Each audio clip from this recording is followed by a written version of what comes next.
History Network show. It is Tuesday, April 5th, 2022, and we are live. I'm your host, Brother Michael Imhotep. Hope everybody's doing well today. The calling number is 313-778-7600. 313-778-7600 is the calling number if you have a question or comment. So on today's show, I want to get to a topic. We were going to talk about this on yesterday's show, but we had Dr. Leonard Jeffries on as my guest, and we ran into some technical difficulties also, so I did not get a chance to get to this other topic. So Ketanji Brown Jackson, who is President Joe Biden's nominee for the Supreme Court, her nomination advanced on Monday, advanced out of the Senate Judiciary Committee, even though no Republicans on the Senate Judiciary Committee voted for her. Okay, there are 11 Democrats, 11 Republicans on the Senate Judiciary Committee. No Republicans on the Senate Judiciary Committee voted for her. It went to a floor vote, which was a procedural vote, and she did pick up 3 Republicans on the procedural floor vote. We're going to give you a breakdown of exactly what happened on Monday, okay? And it's expected that her Senate floor confirmation vote could take place either on Thursday or Friday of this week, all right? So we're looking out for that. Now, one of the things that came out yesterday, and Senator Klobuchar gave a good breakdown of this, of how absurd the GOP's attacks are on Judge Ketanji Brown Jackson's sentencing record, especially when it comes to child pornography cases, and how they picked out 4 or 5 cases out of all the cases that she had. And then also Senator Whitehouse as well was on The Last Word with Lawrence O'Donnell. He gave a breakdown of this also, okay? And it deals with how the GOP misled the public on Judge Ketanji Brown Jackson's sentencing record and the dark money that was behind this campaign also, okay? So we're going to talk about that some on today's show. And then at the White House today, and I shared the broadcast live on our Facebook fan page, The African History Network, The African History Network. President Joe Biden and Barack Obama was back at the White House, former President Barack Obama. They're back at the White House to announce a enhancement to the Affordable Health Care Act, okay? And this is going to expand the Affordable Health Care Act to about 1.2 million more people. So we're going to talk about what happened today. This has real consequences for people. We're going to talk about what happened today, and we're going to share some of that footage as well with you from whitehouse.gov also. Okay, and Vice President Kamala Harris was there as well. All right. So the story about Judge Ketanji Brown Jackson, I wanted to do this on Monday's show, but we had Dr. Leonard Jeffries on, and it also ran into technical difficulties, so we didn't have time to do it. Go back and watch the interview I did with Dr. Leonard Jeffries, and he'll be here in Detroit April 3rd, 2022, and May 1st at the DoubleTree Hotel for the One Africa Power and Unity Conference. Okay, I'll be there as well. All right, so on the African History Network show, we focus on educating, empowering, and inspiring people of African descent throughout the diaspora and around the world, because right now it's corrects wrong behavior. Calling numbers 313-778-7600 if you have a question or comment. So if we go to this first story here, and when we come back from the break, Shakita, we're going to clip number 1. Okay, if we go to this first story here, I want to look at the Washington Post. So Jackson on course for confirmation with 2 more GOP senators in favor. All right, this is from Monday, April 4th. The Supreme Court Nominee is now poised to win final approval by the end of the week. So either Thursday or Friday, the final vote is going to take place. Now, it's important to note also that spineless Senator Tim Scott of South Carolina, who is black sometimes, he did not vote for Judge Ketanji Brown Jackson.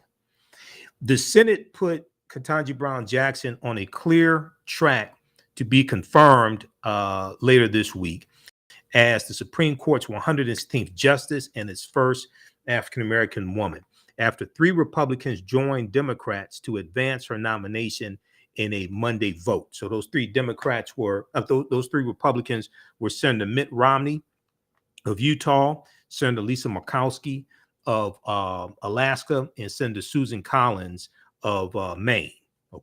Okay.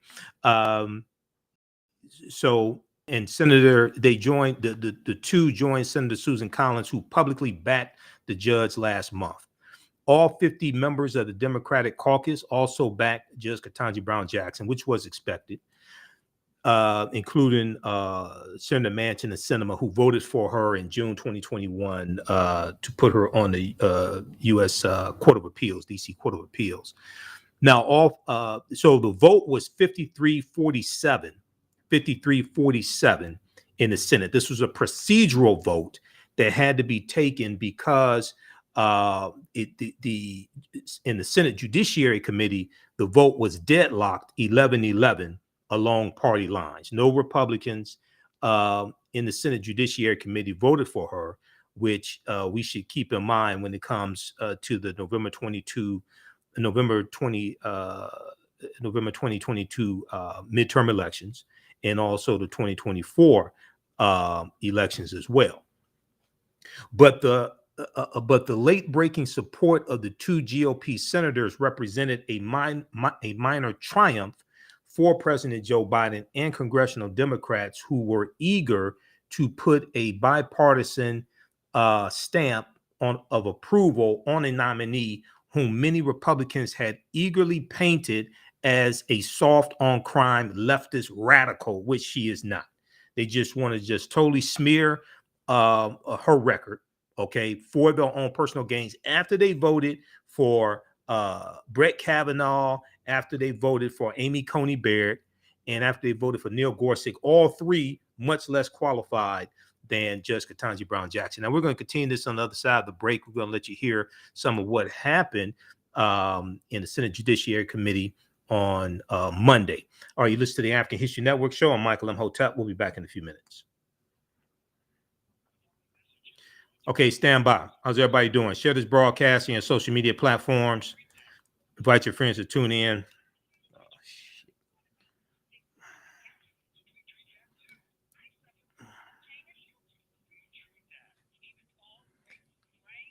All right, stand by. Who still needs to register for the online classes I teach on the weekend also?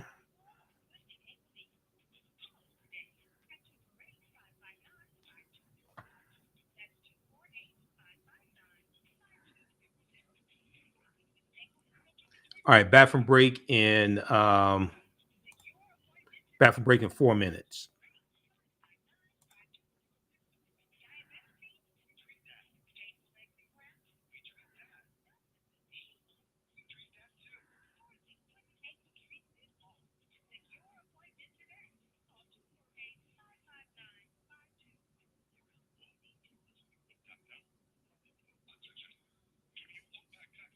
I dogged who too?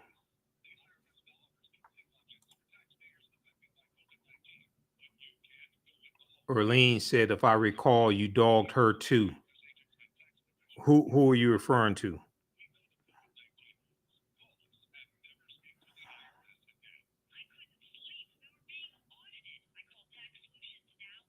Stand by. Back from break in 3 minutes.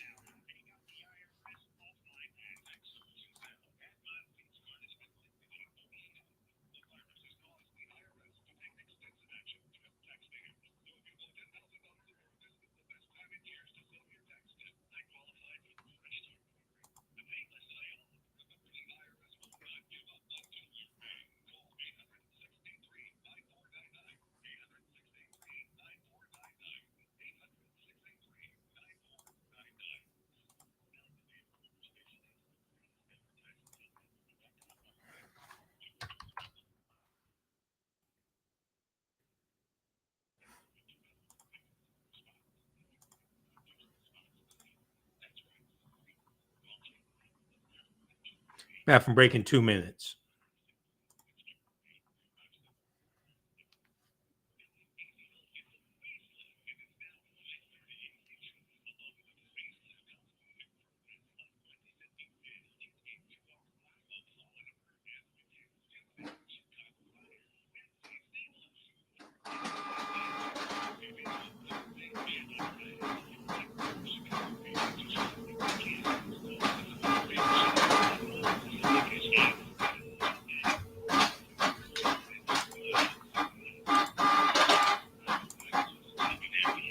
Show we deal with current events in history and politics, education, economic empowerment, entrepreneurship, relationships, love, sex, health issues, and much, much more. Unfortunately, many people confuse what racism is. Racism is a power structure. It was laws and policies that put us in this predicament. It's going to be laws and policies that take us out. So when you control the radius of a man or woman's thoughts, you control the compass of his or her actions, because the mind can't do or teach what it doesn't know. We have it all on 910 AM Superstation. Welcome back to the African History Network show right here on 910 AM Superstation, Future Radio. I'm your host, Brother Michael Imhotep. It is Tuesday, April 5th, 2022, and we are live. Okay, so right before the break, we were talking about the nomination of Judge Ketanji Brown Jackson. It has advanced, and there was a procedural vote in the Senate, the full Senate, on Monday. It was Monday evening, and the vote was 53-47. 3 Republicans joined all 50 Democrats, okay? And it was 53-47. Now, I want to go back to this article here from the Washington Post. And then we're going to go to a clip of what happened. You're going to hear Senator Amy Klobuchar explain how ludicrous it is for Republicans to try to smear Judge Jackson's record. So in a statement, Senator Lisa Murkowski of Alaska praised Judge Ketanji Brown Jackson's qualifications and temperament, as well as her demonstrated judicial independence.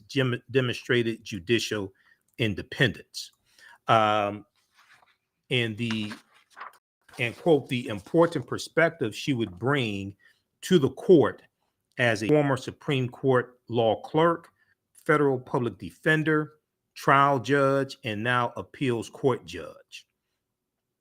Her decision, she added, Senator Murkowski added, quote, also rests on my rejection of the corrosive politicization of the review process for Supreme Court nominees, which on both sides of the aisle is growing worse and more detached from reality by the year. Okay. More corrosive, is growing worse and more detached from reality by the year, end quote. So in his own statement, Senator Romney also praised Judge Ketanji Brown Jackson, declaring his support after concluding that she is a, quote, well-qualified jurist and a person of honor. A well-qualified jurist and a person of honor. Now, the 2 Republicans made their statements just hours after a Senate panel deadlocked on her nomination along party lines, capping off several frenetic weeks of personal meetings, days of rigorous testimony, and hours of intense sparring about her judicial. Okay. The Senate Judiciary Committee, and many people watched the hearings, the Senate Judiciary Committee spent more than 3 hours. Many people watched the 4 days of hearings, but the Senate Judiciary Committee spent more than 3 hours debating Judge Jackson's nomination on Monday, April 4th, 54th anniversary of the assassination of Dr. King, with its 22 members clashing over Judge Jackson's qualifications for sitting on the nation's highest court. Now, Judge Jackson is 51 years old. She was confirmed to the U.S. Court of Appeals for the District of Columbia Circuit less than a year ago, after about 8 years as a federal trial court judge in Washington. All right. I want to go to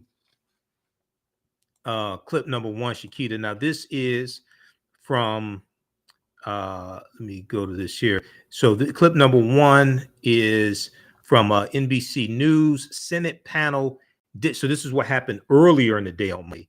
The Senate Judiciary Committee deadlocked on Judge Jackson's nomination, and they said Senator Schumer was going to use a procedural measure to discharge her nomination to get it to a full Senate vote, so they could go to the next step. Let's go to clip one.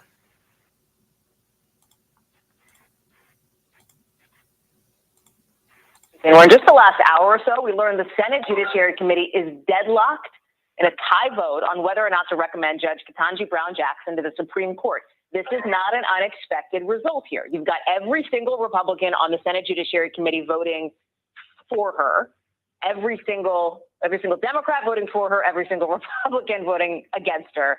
That's the part that's not shocking, right? But it does make her the first nominee since Clarence Thomas not to get a favorable vote out of this committee. Here's what you need to know, though. Let me just say this, right? Let's just be super clear in plain English. This is symbolic, right? Because Democrats still have the votes. Republicans don't want to see her on the court in large measure, right? Except for maybe 1, 2, possibly 3 of them. But this whole thing will still move forward. That is the expectation. It took a little longer than expected. Why are we showing you California Senator Alex Padilla? Because his flight got delayed getting into town. So this whole thing got pushed back for hours while they waited for Senator Padilla to show back up. So what is next at this point? Tonight, you've got Majority Leader Chuck Schumer, who's got to break out the old Senate rule book to discharge her nomination to the committee. Taking away the Hill speak there, it means they've got to have a vote to put her recommendation for the Supreme Court up for a vote. Let me bring in Garrett Hayes on Capitol Hill. Garrett, we can get tied up in knots explaining procedure and this and that. You care, right? You cover the Hill, and people who are on the Hill care. But the bottom line is this. Here's what's important. It was a tie vote coming out of this committee. It's going to, by all accounts, go to a full vote in the Senate. And unless something bananas happens between now and Friday, she will be confirmed to be the next Supreme Court justice. Yeah, Allie, I think that's mostly right. I mean, the reality here is this was a delay. It was a little bit of a concern with Padilla getting here to get to this tie. But it doesn't take something bananas to be the problem here. And I think this is the warning for Democrats. This episode of Padilla today was a reminder of just how fragile their 50-50 majority really is. That's a little bananas, though, Garrett. Absolutely. One flight, but that's a little bananas, though, right? A medical emergency on one flight that a senator was sitting on caused it to happen. I mean, that's a domino effect. We're in the middle of a global pandemic. I mean, this is a medical emergency on a flight is just one thing. We've already had a senator out for weeks because of a stroke. That's one of the youngest, healthiest members of the Senate. So the idea that something might happen to keep a senator or two out of voting commission for any number of days or weeks is not outside the realm of possibility, particularly when you're operating with the oldest Senate that has ever existed in the history of the body, which is what we've got right now. So, yes, if everything goes according to plan, this vote will happen by Friday. Judge Jackson will take her seat on the bench come September. But going according to plan, I don't think you can say it's entirely a foregone conclusion, as we are repeatedly reminded by events of the last 2 years of our lives. I think that's totally fair. That's the bananas caveat. Here's the thing about the vote and what's happening tonight, Garrett, right? Worth watching because of a couple of Republican senators. Yes, Lisa Murkowski and Mitt Romney. Remember, and I want to be clear to viewers, this isn't the vote that gets her onto the Supreme Court, right? That's not this vote tonight. This is a procedural vote. But it might give us a signal as to whether or not this is going to be bipartisan with multiple Republicans or a bipartisan vote with just one Republican joining Democrats. That's exactly right. This procedural vote tonight will have the effect of smoking out potentially any other votes for or against Judge Jackson from senators who haven't yet commented one way or the other. So you take someone like Lisa Murkowski, who likes to have the maximum amount of possible information available to her before she casts a vote.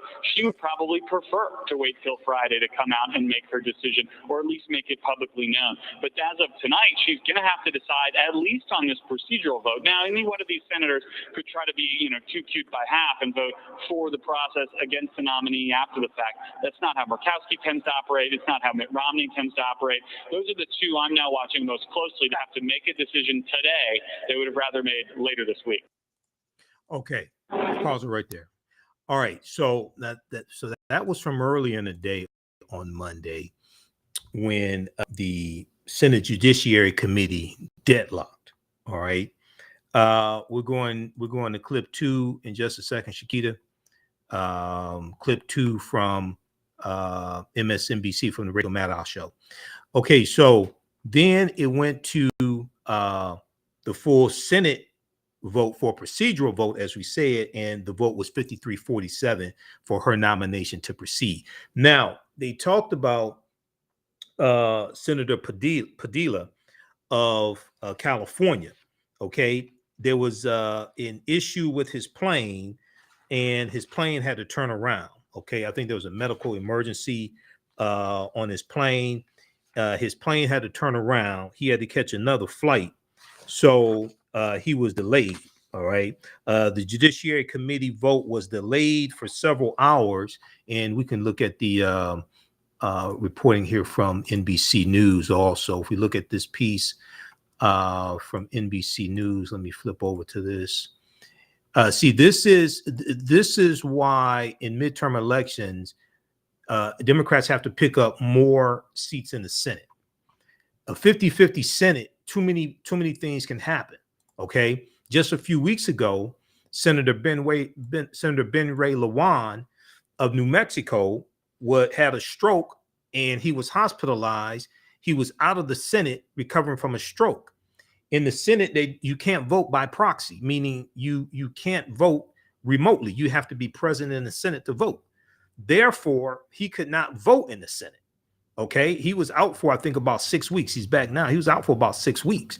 If we look at this article here, Jackson secures more bipartisan backing for Supreme Court nomination as 3 Republicans endorse her and procedural vote. This is from April 4th also. If we go here and look at, I think it's third or fourth paragraph. It's on the second page here. Earlier Monday, the Judiciary Committee deadlocked 11-11, forcing the extra procedural step on the Senate floor. Senate Majority Leader Chuck Schumer aims to hold the confirmation vote as early as Thursday. And let's see here. The Judiciary Committee vote was delayed for several hours Monday after a flight carrying Senator Alex Padilla of a Democrat from California was sent back to Los Angeles. He took a different flight to Washington and arrived later for the vote. I think there was a medical issue on the plane or something like that, but his plane was delayed. Okay, you have, I think it's about 7 Democrats who are in states that have Republican governors. Okay, do you realize if something were to happen to one of those 7 Democratic senators and they had to resign, or something happened and they died in office or something like that, you realize that Republican governor can replace them with a Republican senator, and then it's 51 Republicans in the Senate, 49 Democrats, and their control of the Senate will flip over to Mitch McConnell. He'll become Senate Majority Leader, and then they can shut down any bills that come from the House and can shut down any federal bench nominations from Joe Biden or any Supreme Court nominations from Joe Biden. This is why midterm elections, Democrats have to pick up more seats in the Senate. You listen to the African History Network show. I'm Michael Imhotep. We'll be back in a few minutes. Stand by. Back from break in 4 minutes.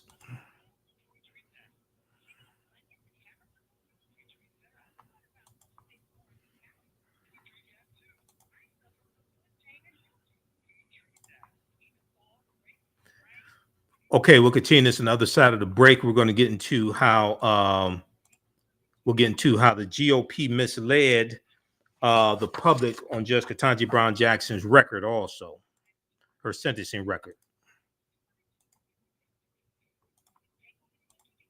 Then we'll also talk about what happened at the White House today, and President Barack Obama and President Joe Biden announced an enhancement to the Affordable Health Care Act and expanding it to include another 1.2 million people. Stand by. Back from break in 3 minutes.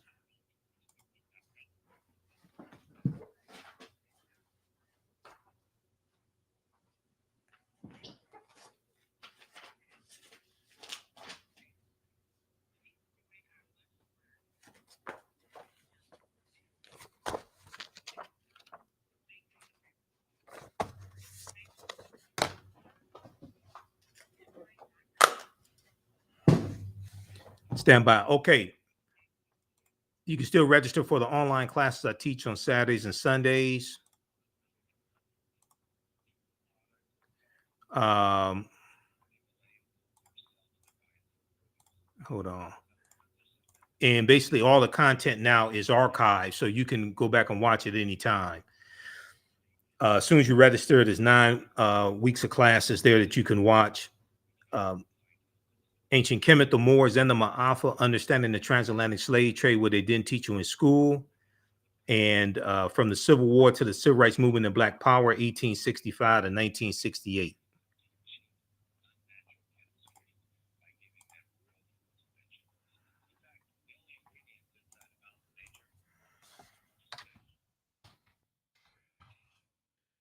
Okay, stand by.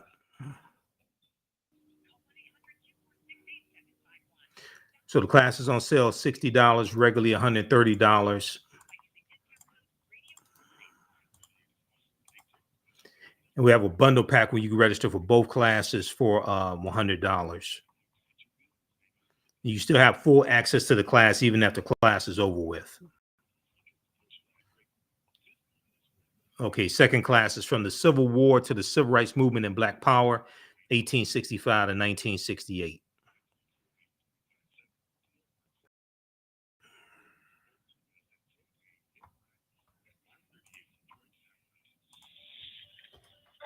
Nine ten, the Superstation, Detroit's only African American talk radio.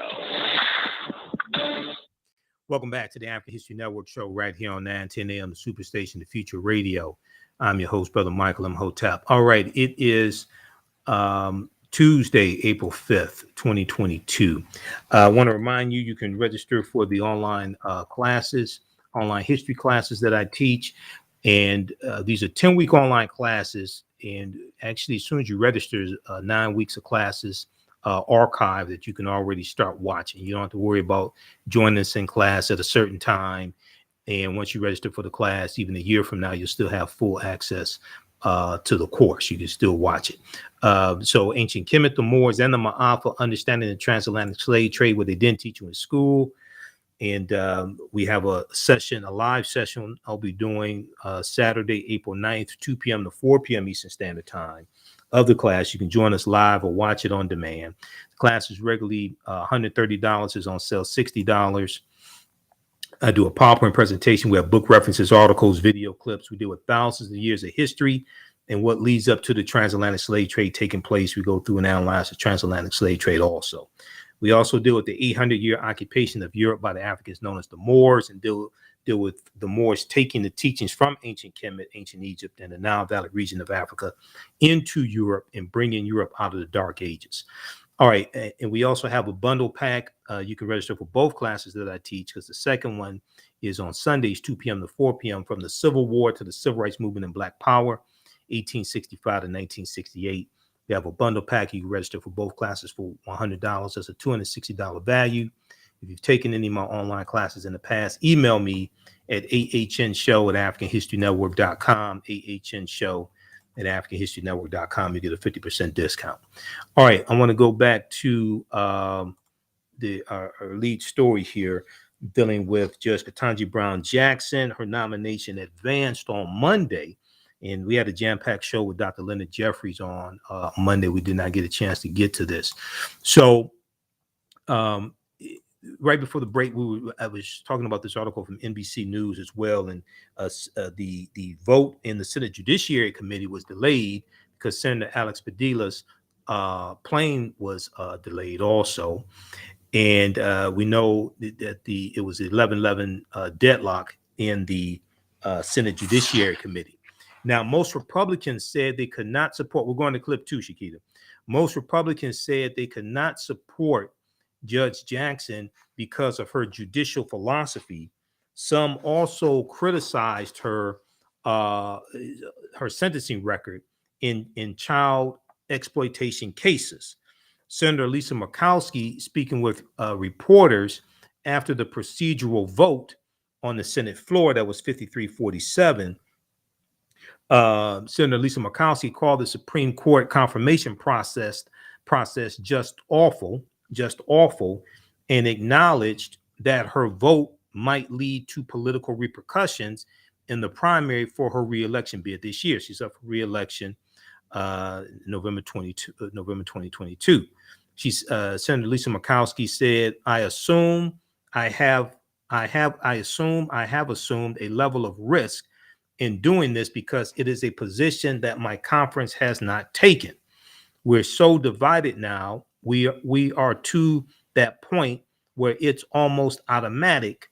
If it is a president who is not of my party puts forth a nominee, I am somehow obligated to just barely even give consideration, not just before the name is named, end quote. Okay. She said, this is an awful process. It's just awful. All right. So I want to go to this next clip now. This is Ali Velshi on the Rachel Maddow show from Monday, April 4th. And he is talking about what happened after the full Senate vote that ended 53-47 to advance Judge Ketanji Brown Jackson's nomination. Let's go to clip 2, please. We do have some unexpected and truly historic news tonight concerning Joe Biden's nominee to the Supreme Court, Judge Ketanji Brown Jackson. As predicted today, the Senate Judiciary Committee deadlocked voting along party lines on her nomination. As expected, nearly every Republican member spent their time reiterating the same tired arguments against her confirmation that they introduced 2 weeks ago. Well, we got some big news tonight about how Judge Jackson's final confirmation vote will turn out, because this evening, both Senators Lisa Murkowski and Mitt Romney announced that they will vote in support of Judge Jackson. They joined Senator Susan Collins, who made clear she would vote for Judge Jackson last week. All three of those Republican senators followed those announcements with votes to discharge Judge Jackson's nomination to the Senate floor today. The final vote was 53-47. That tees up a final confirmation vote later this week, likely on Friday. And that means Judge Jackson is now firmly on track to make history as the first public defender and the first Black woman to be confirmed as a Supreme Court justice. And that is some badly needed good news tonight. Okay. Great reporting from Ali Velshi, who is reporting from, I think he's still in Ukraine. He's reporting from one of the cities in Ukraine. Okay, so check out the rest of the article from NBC News, and then also the one from Washington Post as well. Now, I want to go to clip 3. Now, this is from The Last Word with Lawrence O'Donnell from Monday, April 4th, and you're going to hear Senator Amy Klobuchar, who explain of Minnesota, who in the Senate Judiciary Committee, she's going to explain how absurd the objections are from the Republicans. All right, and this deals with GOP senators say that. Okay, let's go to this clip number 3.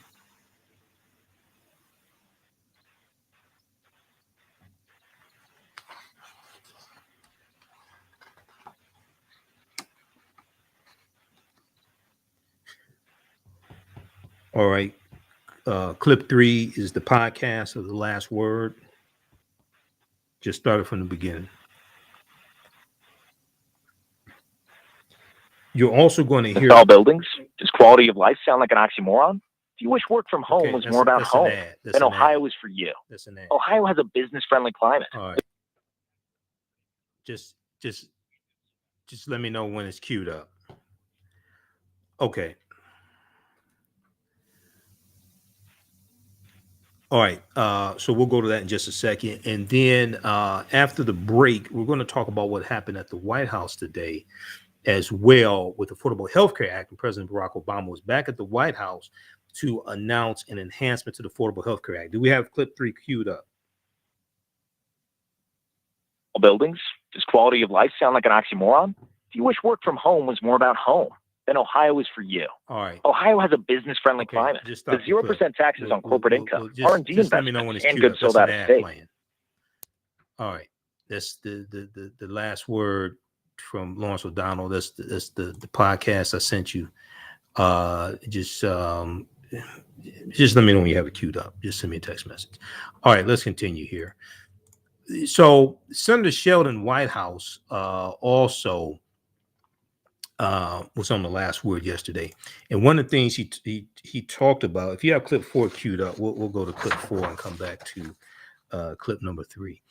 Senator Sheldon Whitehouse dealt with how the GOP misled the public of Judge Jackson's sentencing record. Now, we already talked about the fact checking from the New York Times, and this goes back to March 21st, 2022. Attacks on Judge Jackson's record on child sexual abuse cases are misleading. Attacks on Judge Jackson's record on child abuse sex cases are misleading. I'll try to pull this article up for you as well. Okay, do we have clip 3 up? Do we have clip 3 queued up?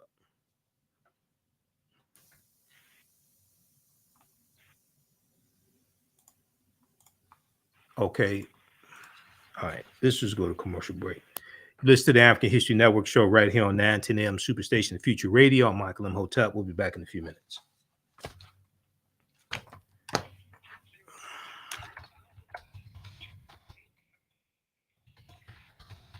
Stand by.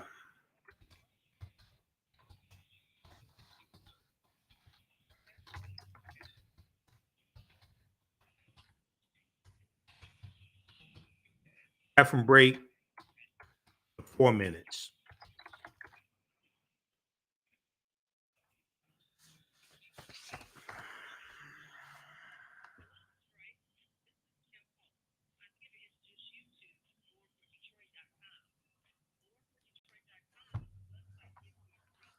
Stand by.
Bathroom break in 2 minutes.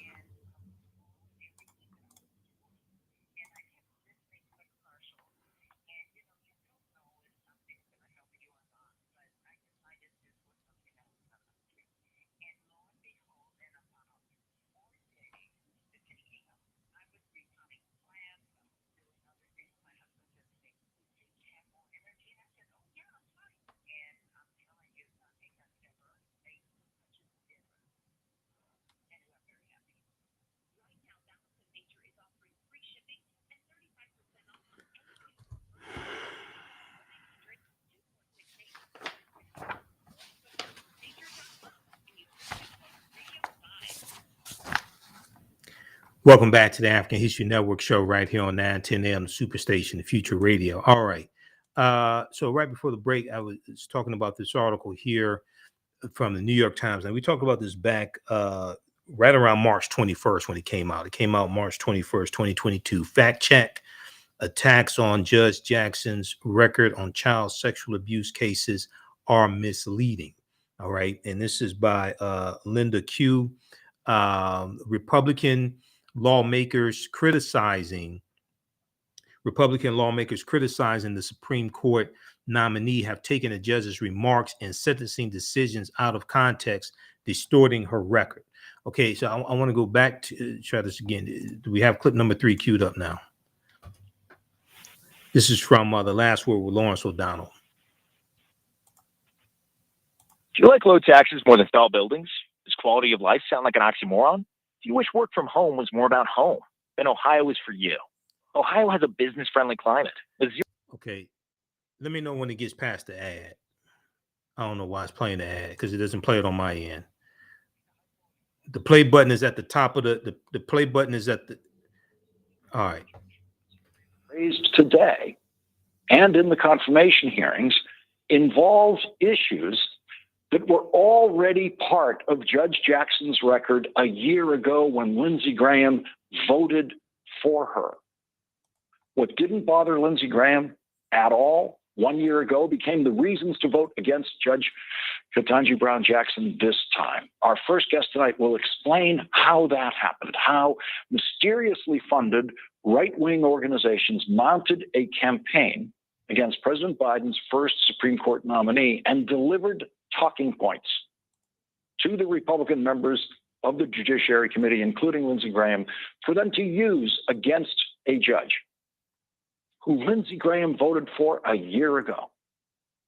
The new Republican supporter that Judge Ketanji Brown Jackson picked up today is Senator Mitt Romney, who is now one of 3 Republican senators supporting Judge Jackson. Senator Susan Collins announced her support for Judge Jackson last week. Senator Lisa Murkowski announced her support for Judge Jackson today. That is consistent with their support for Judge Jackson last year. Senator Romney issued a written statement saying, quote, "After reviewing Judge Jackson's record and testimony, I have concluded that she is a well-qualified jurist and a person of honor. While I do not expect to agree with every decision she may make on the court, I believe that she more than meets the standard of excellence and integrity.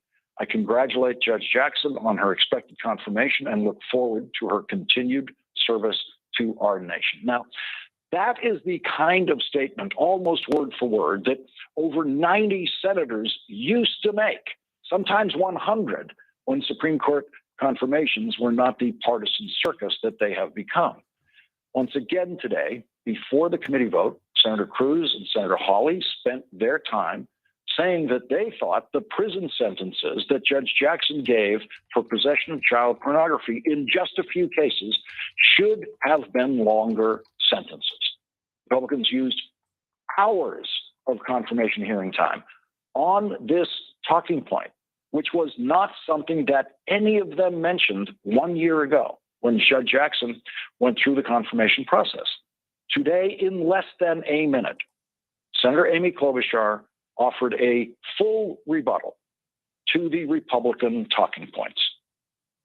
If you really want to go deep into the details here, Senator Cruz released a chart saying the average sentence imposed by Judge Jackson in possession cases, possession of porn, is 29.3 months. But it is based on only 4 cases and omits one that would raise her average to 52 months, much closer to the reported national average of 60 months.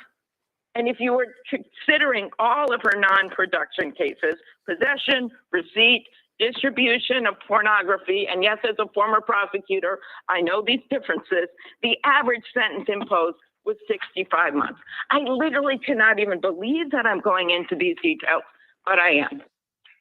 Another Republican talking point raised by Republicans, including Lindsey Graham, was that they don't like some of the groups who have endorsed Judge Ketanji Brown Jackson. The Republicans never, ever mentioned the endorsements of Judge Jackson by the country's largest police organization, the Fraternal Order of Police, and the International Association of the Chiefs of Police. Here is Republican Tom Tillis this morning. I asked her if she had any connection with the Arabella Group or Demand Justice, some of these other radical liberal activist organizations. She said she didn't, but she's on their top pick list everywhere you go, whether it's Demand Justice, shortlist for President Biden, Sierra Club, a number of the other organizations. Radical liberal organizations. Tom Tillis is worried about the Sierra Club endorsing a nominee for the Supreme Court. Tom Tillis voted for a candidate for president who was endorsed by Ku Klux Klan leader David Duke And voting for the Klan's favorite candidate was something Thom Tillis enjoyed doing so much that he did it twice. He voted for Donald Trump in 2016 and 2020. But the Republican senator from North Carolina is now worried about the Sierra Club. Would he vote for a Supreme Court nominee endorsed by the Klan? He would if the nominee's name was Donald Trump. Judicial philosophy is a concept that was invented for Supreme Court confirmation hearings. It is not something taught in law schools. There is no such thing as a judicial philosopher. That's not an occupation. If you had asked a judge about judicial philosophy prior to the era of contentious Supreme Court confirmations, the judge would not know what you are talking about and would give you an answer like this.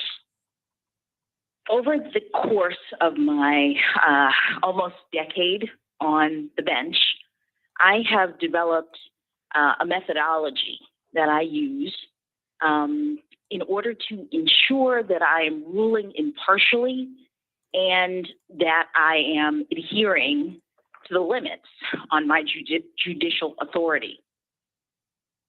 Here's what the senior senator from Texas had to say about that. I did ask her about her judicial philosophy. She says she doesn't have one and hasn't thought much about it. That's simply not a credible response, and I believe demonstrates a lack of candor. 30,573 is the number of times, according to Washington Post calculations, that Donald Trump publicly lied during his presidency. The number of times John Cornyn objected to those lies was 0.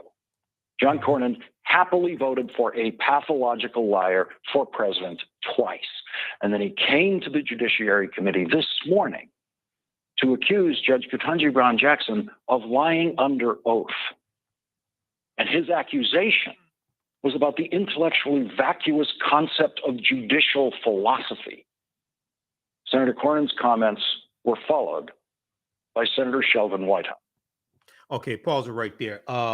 He has Senator Sheldon Whitehouse on the show. So we're out of time here on 9:10 a.m. Superstation WFDF. We're going to actually go to those watching on Facebook and YouTube. Keep watching the African History Network on Facebook and Michael Imhotep on YouTube. Keep watching. And I'm going to let you hear his interview, some of it with Senator Sheldon Whitehouse. Also, now, some people that don't follow this and repeat BS that they hear from these simple Simon ass people on social media, like some of these people posting it on my thread right now, want to bring up the Lockheed Martin class action lawsuit and Judge Ketanji Brown Jackson ruled. They said she ruled against the African Americans in the lawsuit. First thing you should do, your dumb ass needs to read. That's the first thing you should do. Read this piece right here from the Washington Post, because what happened was, if she had followed the plaintiffs and ruled on behalf of the plaintiffs, it would have prevented other African Americans later on to file discrimination lawsuits. Okay, read this piece right here. Did Ketanji Brown Jackson rule against black workers? Is not so simple. No, you got to actually read what happened and stop listening to these dumbasses on social media. All right. Thanks for watching the African History Network show right here on 9:10 a.m. Superstation Future Radio. I'm Michael Imhotep. We'll be back in a few minutes. We're going to keep going in a few minutes. Stand by. Okay, let's continue. All right, so let me do this. I want to cue this up. He goes to Judge Jack. He goes to Senator Sheldon Whitehouse in the Senate Judiciary Committee. And let me see, why is this freezing up? He goes to Senator Sheldon Whitehouse in the Senate Judiciary Committee. And then he also, Lawrence O'Donnell also interviewed him on the show. So let me pull this up right quick. Okay, read this. This is for the dumbasses that don't read. Let me see. Let's go to... Okay, Senator Klobuchar was at the 3-minute 30-second mark. So let's go. During his presidency, the number of times John Cornyn objected to those lies was 0.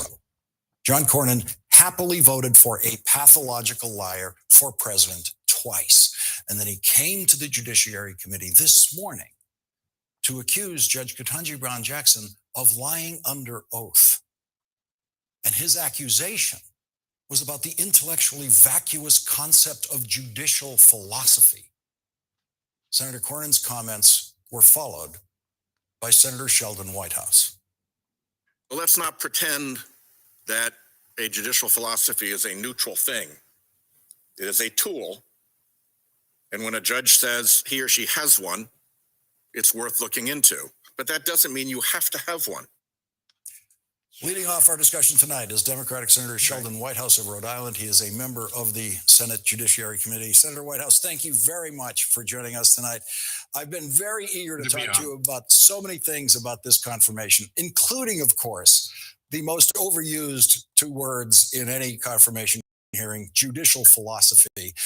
Let's begin there, because you alone during the hearings pointed out the absurdity of the very concept of judicial philosophy. So let me just tee this up by pointing out that the last three Supreme Court judicial selections made by President Trump were picked by this dark money network. So when the Republicans are letting this dark money network pick their selections, then of course they're also letting them pick their objections. So where does it turn out that all this judicial philosophy talk, we heard the word 50 times in the hearings. It comes from a little group of groups that all share the same address, called Independent Women's Forum, Independent Women's Voice, Independent Women's Law Center.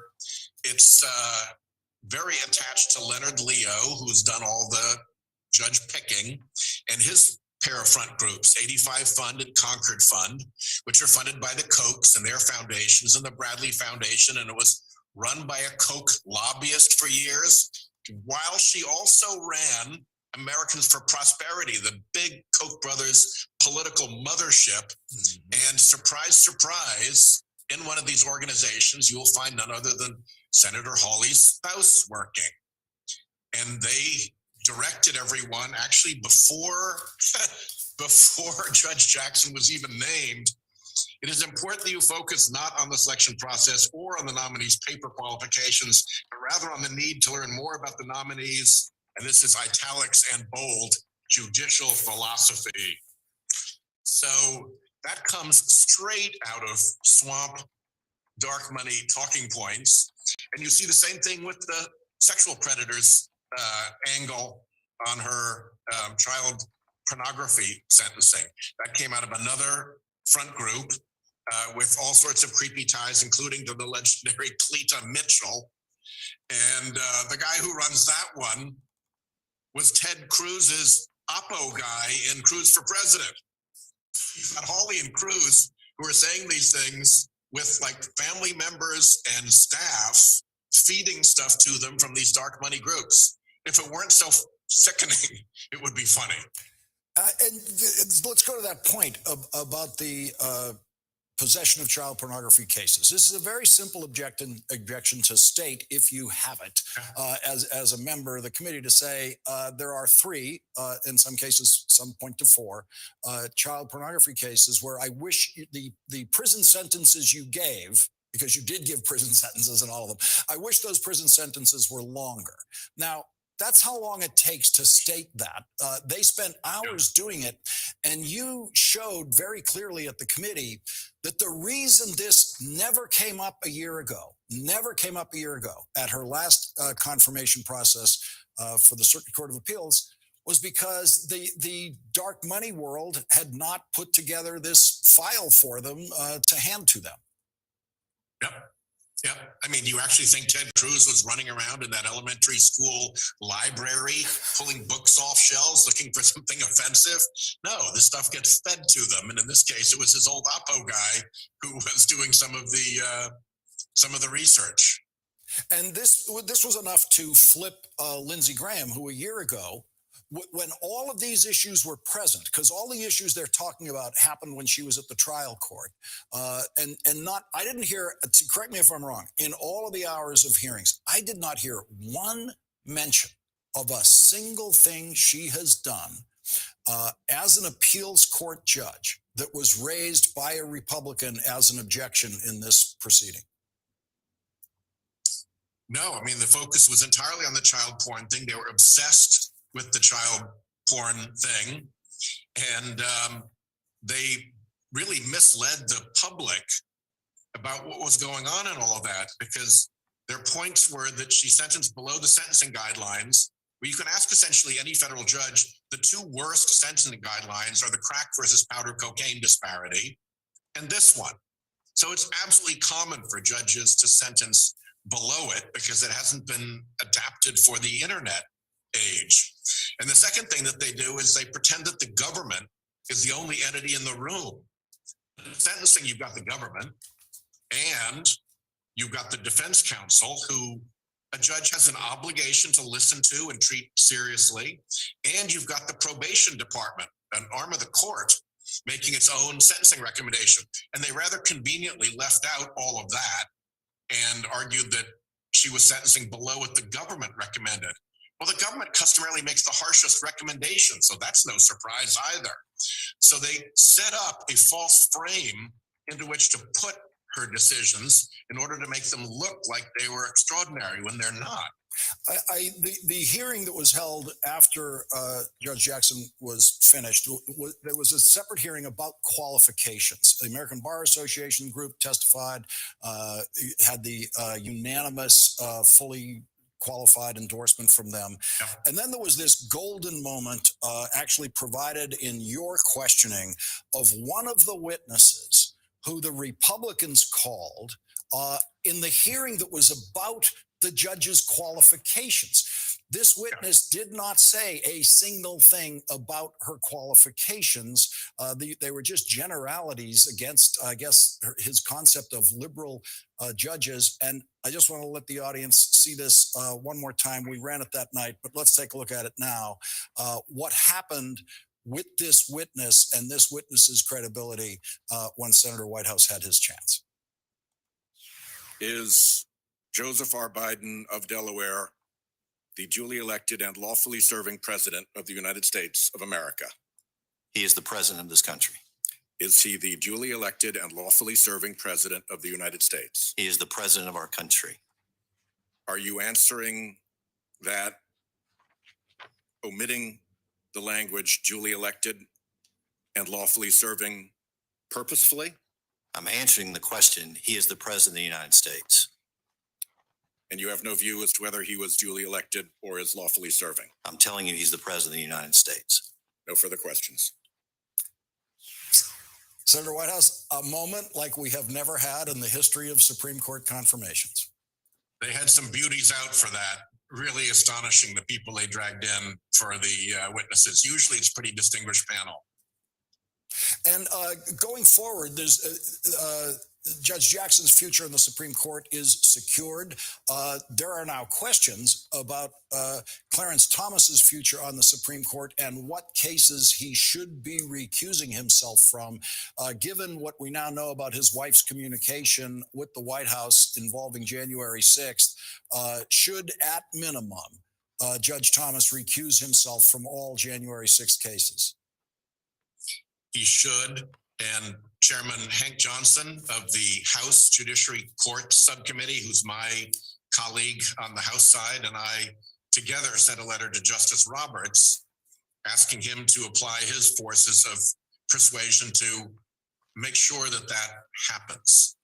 The problem here is you've got a judge who tried to interfere in the investigative capability of a commission that, with full investigative powers, would have discovered that his wife was communicating with people who were involved in the conspiracy to disrupt the election. So you really don't get to make a decision like that if you've got a family member involved, and particularly when the effect of your decision would be to inhibit the investigative reach of that commission. Senator Sheldon Whitehouse, thank you very much for joining us tonight. We really appreciate it. Quite a time. Thank you, Senator. All right. Okay, so that was Senator Sheldon Whitehouse from Monday, April 4th, 2022 on The Last Word with Lawrence O'Donnell. Now, that questioning that you heard from Senator Sheldon Whitehouse, Democrat of Rhode Island, he was questioning, this was during the Senate Judiciary confirmation hearing of Judge Ketanji Brown Jackson. It was on the fourth day of the hearing. It was on the fourth day of the hearing, which was March 24th. That was the fourth day. And that's where witnesses testified on her behalf, and those Republicans brought to testify against her confirmation. You heard Alabama Attorney General Steve Marshall, who is a Republican, questioned 3 or 4 times by Senator Sheldon Whitehouse, is Joe Biden the duly elected president? And he would not say he was the duly elected president. He would just say he's president. Okay. And that person is the sitting Alabama State's Attorney General. His name is Steve Marshall. He needs to be voted out of office next time he's up for re-election. All right. Now I want to go back to this piece, because you got, these idiots here on social media. Don't read, don't study law, none of this stuff. You can read this. You can look at other sources. Somebody say, "Oh, this is an opinion piece." Just because it's an opinion piece doesn't mean it's not true. You can go research this. But let's look at this quickly here. Did Ketanji Brown Jackson rule against Black workers? It's not so simple. This is by Kenneth W. Mack and Andre M. Davis. I know the attorney who handled this case on behalf of the African American employees wrote a letter saying she should not be confirmed. You should have, just stupid. Okay. It's just stupid. But anyway, very quickly, let's look at this. And let me make sure this is up here. Okay. Yeah, we've got this up. All right. If we look at this article, it looks at this class action lawsuit. It's with other Black fellows just face similar recusal motions. Okay. Okay, so they're talking about Constance Baker Motley, who's the first African-American female federal judge. That's the Motley they're referring to. In a letter to Joe Biden, former District Judge U.W. Clement of Alabama asserted that Judge Jackson should not be selected because she has not done enough, quote unquote, for the cause of justice and equality, end quote. Clement said that her decision to disapprove of the settlement in a quote bell sounding the alarm that if Judge Jackson is appointed to the Supreme Court, simple justice and equality in the workplace will be sacrificed, end quote. Clement in the letter challenged several of her procedural decisions in the case, but took most direct aim at her rejection of the settlement. The Lockheed Martin case was a class action suit in which the plaintiffs claimed to represent more than 5,500 current and former Black Lockheed employees. Now, Dr. Greg Carr, who actually has a law degree and teaches a law class, he's not just the chair of the Afro-American Studies Department, but he also teaches a law class at Howard University. He's talked about this as well and talked about how her ruling was correct. He's a panelist also on Roland Martin Unfiltered. Because it was a class action, Jackson had a duty to protect the interests of the Black workers who were not in court, but who would still be bound by the terms of the settlement. Now, that idiot that I just had to block, okay, they're not going to tell you stuff like this. They're going to come up with some BS that they saw on social media and don't do research. Now, Judge Clement is listed as counsel to the firm that brought the case. Judge Jackson found in 2017 that the proposed class did not satisfy. The proposed class did not satisfy what is called the commonality requirement, which is designed to ensure that there is enough overlap between all the class members' claims for it to make sense to resolve them all together. In doing so, she was applying a 2011 and controversial Supreme Court decision about employment discrimination class actions. The problem with the settlement, Judge Jackson concluded, was that the proposed class of Lockheed employees, quote, encompassed individuals with widely varying experiences of discrimination, end quote. It encompassed in it was that the proposed class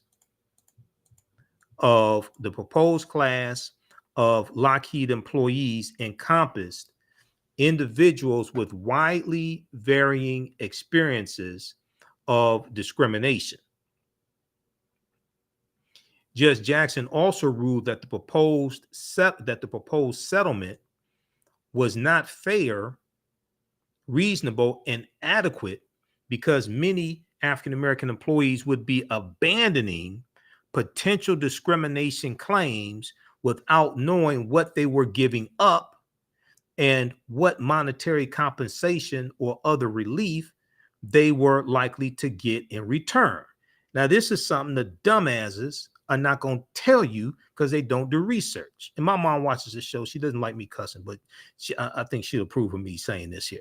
Okay, now every one of Lockheed's Black employees would have had to give up all rights to sue the company for any kind of past discrimination to obtain a settlement in this one particular case. Let me repeat.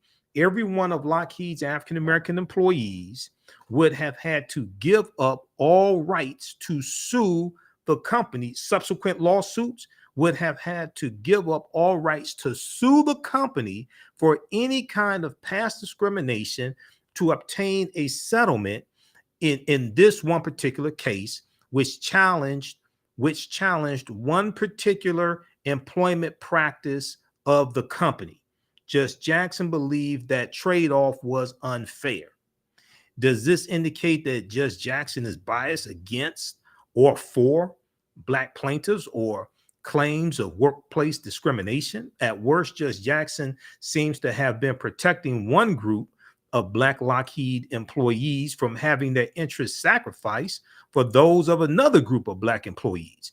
The history of African-American federal judges and of worries that they might be biased in discrimination cases should lead one to be humble about drawing such broad conclusions.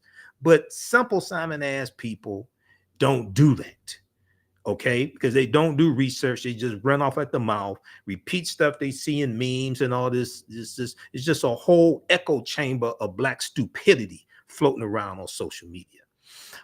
Should lead one to be humble about drawing such broad conclusions based on limited proof about what a Black female justice is likely to do in court. A Black female justice will be immensely powerful. It'd be an immensely powerful symbol of the past and future of this country, as Constance Baker Motley, Judge Constance Baker Motley, and her generation of judges knew all too well. Okay, so read the rest of this here, but don't come here with no stupid nonsense, okay? Because you will get blocked. I don't have time for that. All right, go to somebody. There's a bunch of dumbass people on social media you can go talk to who would love to hear from you. Have fun. All right, now,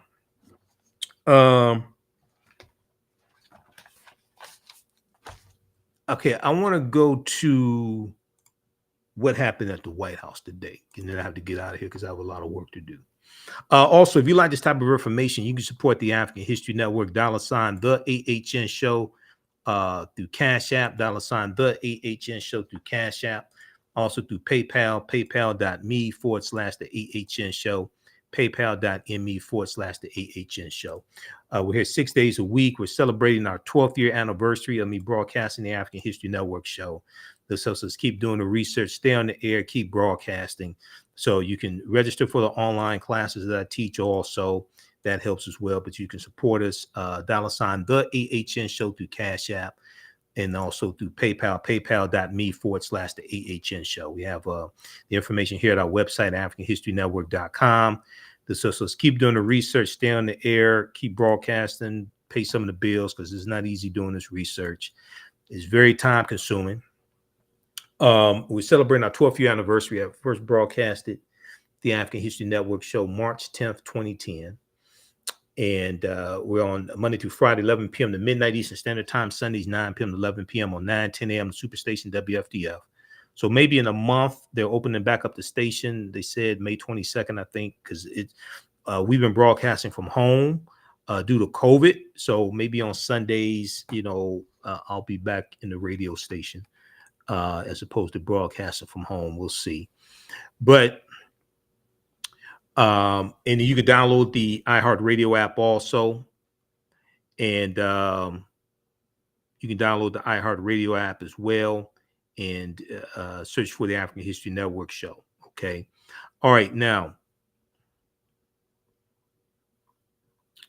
we have the information here for PayPal and Cash App also. This is our official Cash App account, $ TheAHNShow.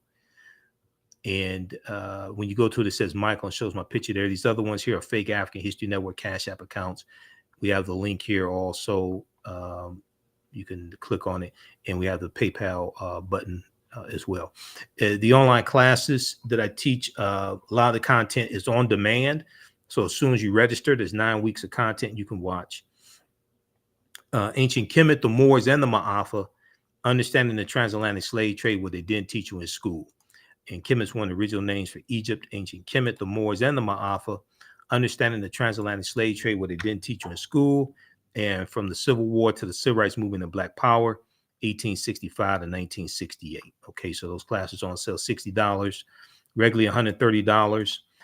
Even after the class is over with, you can still have full access to the class. You can still watch the content even a year from now. We have a bundle pack. You can register for both classes for $100. Okay, there's a $260 value. They make great gifts. Also, if you want to buy a gift for a friend or family member, something like that, email me at AHNshow@AfricanHistoryNetwork.com. AHNshow@AfricanHistoryNetwork.com. We'll make that. We can do that for you also. All right, and you can use this with your children. I would say the content is PG-13. Okay, and I do PowerPoint presentations. We have book references, articles, all of that in the class. All right, I want to go to this next story here. So at the White House today, you had current President Joe Biden, former President Barack Obama, and current Vice President Kamala Harris, and they announced a enhancement to the Affordable Health Care Act. Okay, and this is going to allow 1.2 million more people to be able to take advantage of the Affordable Health Care Act. And let me go to this here. So there was a good article from Washington Post on this that I read earlier today. And there was we're going to this clip from NBC News, and then I'm going to show you actually what happened at the White House today also. Okay. So if we look at this article here from Washington Post, let's see here.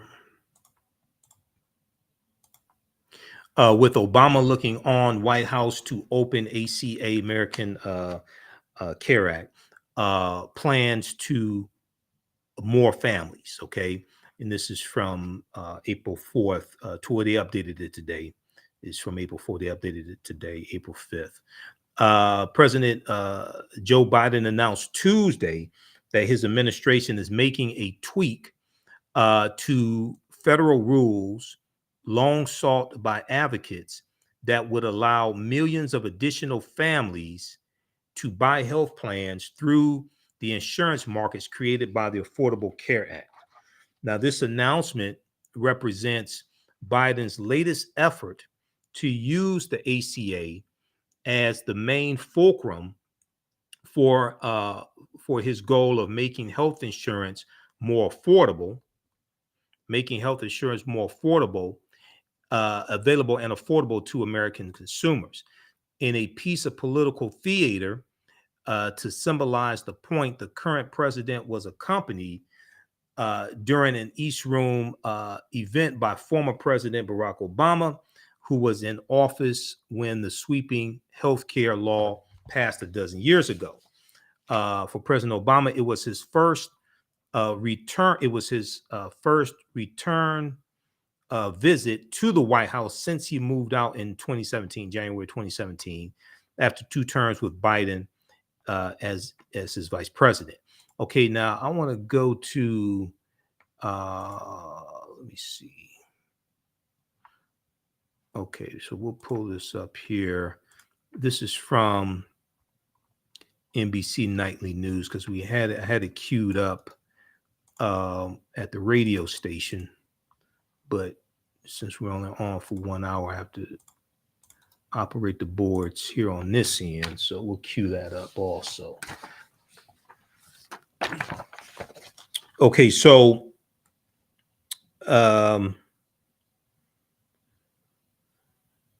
okay, let's queue that up. All right, so the reunion was let's go back to this here.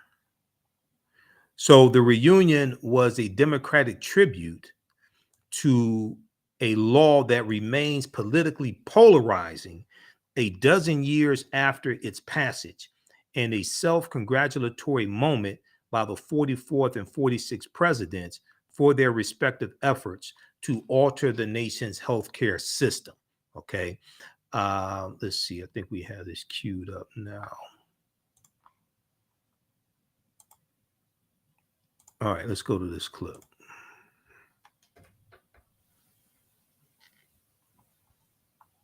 Stepping back into what President Biden called the good old days, former President Obama returning to the White House for the first time since leaving office. A reunion of policy and friendship. Vice President Biden, Vice President. That was a joke. 44 rejoining 46 to tout the anniversary of his signature health care law and to support President Biden's efforts to expand it. Nothing made me prouder than providing better health care and more protections to millions of people across this country. Both nostalgic and poking fun at a classic Bidenism that punctuated that day 12 years ago. It is, to quote a famous American, a pretty big deal. Barack, let me remind you, it's a hot mic. Tonight, President Biden announcing a rule change to cap coverage costs for families that he said will allow 1 million more Americans to get more affordable coverage. But it's also an opportunity for the former president to give the current commander-in-chief and Democrats a boost in a critical midterm election year, with President Biden's approval rating plummeting to 40% in the recent NBC News poll, 55% disapprove, and facing challenges like rising crime and record inflation. The Democrats are in panic mode. They're in free fall because they created this crisis. But tonight, former President Obama with a message for his party. What do you tell Democrats worried about the midterms? We got a story to tell, just got to tell it. Tonight, Obama aides say he's had President Biden's back on major issues throughout his presidency and that he'll be active in support of Democrats leading into the midterms this fall. Okay, that's from NBC Nightly News. Okay, let's close that out. Some NBC Nightly News. Now, if we go back, I'm going to go to some footage of what happened at the White House today. Let's see. I want to go back to this article here from the Washington Post.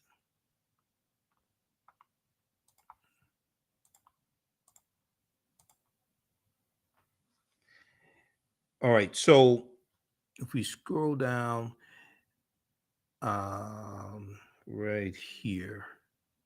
So when President Biden said he was not going to celebrate the ACA, but also announce actions that would make it even better, I had to show up, President Obama said. Now, the tweak involves what is known in health policy circles as the ACA's family glitch, the ACA's family glitch. It involves who is eligible to buy healthcare plans with federal subsidies through healthcare.gov, healthcare.gov. The federal ACA insurance marketplace that opened up in 2014, or similar marketplaces in states that operate their own. Now, for the most part, those marketplaces are open to U.S. residents who do not have access to health benefits through a job. However, the law also contains a provision that lets people buy ACA health plans even if they have a job that offers health benefits. They can do that if monthly premiums would require them to spend roughly 10% or more of their household income on that coverage. Okay, they can do this if their job offers health insurance, but it's too high. Okay, they can do this if monthly premiums would require them to spend roughly 10% or more of their household income on that healthcare coverage. The wrinkle has been that in calculating how big a bite an employer's health plan would take out of a worker's income, the amount has taken into account only the premiums for an individual insurance policy, not a policy that covers a worker's spouse or children too, which would be, generally speaking, more expensive if it covers your spouse and your children as well. Under the Obama administration, regulatory officials said those dependents were not eligible for federal subsidy to help pay for an ACA healthcare plan, even when family coverage through an employer's health benefit costs far more than the law says is affordable. During a briefing for reporters Monday evening to preview Biden's announcement, senior administration officials said the Treasury Department, which handles the American Care Act subsidies because they are in the form of a tax credit, is proposing a rewrite of the ACA's rules so that the cost of job-based coverage for an entire family is taken into account. Assuming the proposed tweak completes the federal regulatory process, the change will begin January 1st of 2023, according to the officials who spoke on the condition of anonymity before Biden announced it. Slightly more than 5 million people nationwide are affected by the family glitch, according to estimates last year by the Kaiser Family Foundation.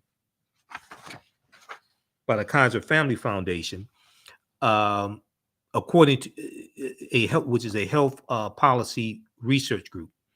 Most are children and women, the Kaiser Family Foundation found. Now, the White House estimates that perhaps 1 million people will switch to ACA healthcare plans if the rules change, while many others will keep their job-based health benefits even if they cost more. An estimated 200,000 uninsured people will gain coverage, the administration officials said. Okay. All right. Now, I want to go to what happened at the White House today also. And here's Vice President Kamala Harris introducing former President Barack Obama. Families across our nation, and to call on Congress to take action, to pass legislation that simply allows Medicare to directly negotiate prescription drug prices with pharmaceutical companies.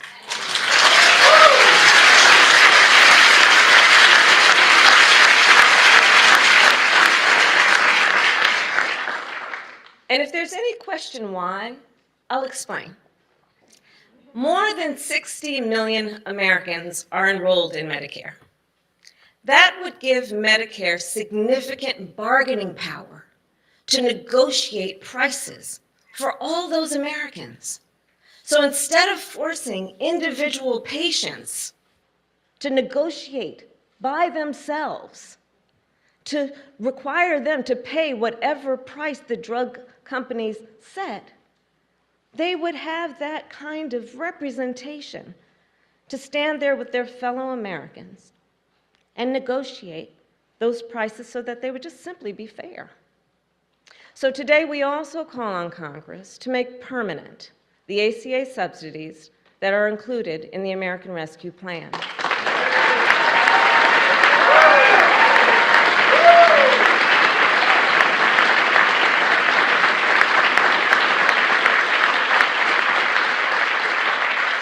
Subsidies that are currently lowering insurance premiums for millions of Americans and which are set to expire in December. And more must be done. Currently, there are 12 states in our nation that refuse to expand Medicaid for no reason other than petty partisan obstruction.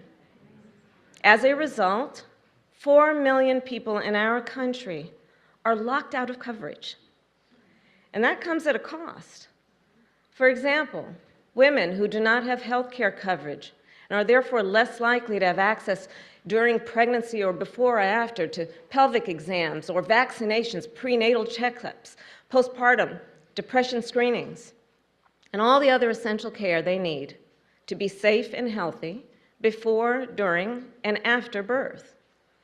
We know that expanding Medicaid coverage significantly reduces the number of mothers who die as a result of pregnancy.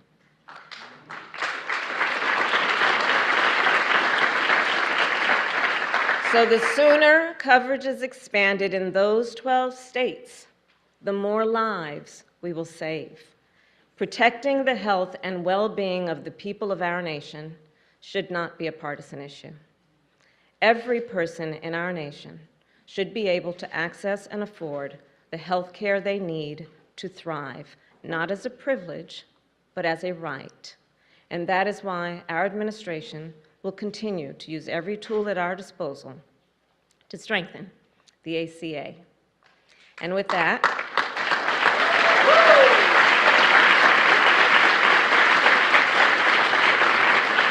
it is now my great pleasure to introduce the man whose vision and leadership led us to this day, whose unwavering commitment to the people of our nation laid the foundation for this groundbreaking legislation. A leader who showed us the way forward on this important issue. Please welcome President Barack Obama.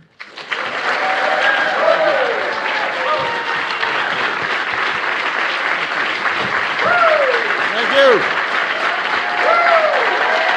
Thank you, everybody. Thank you. Thank you very much.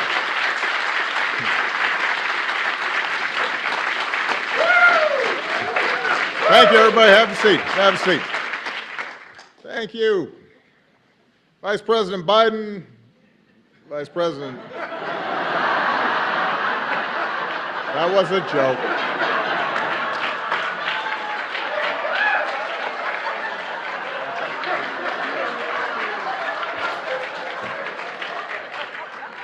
That was all set up. My president, Joe Biden, Vice President Harris,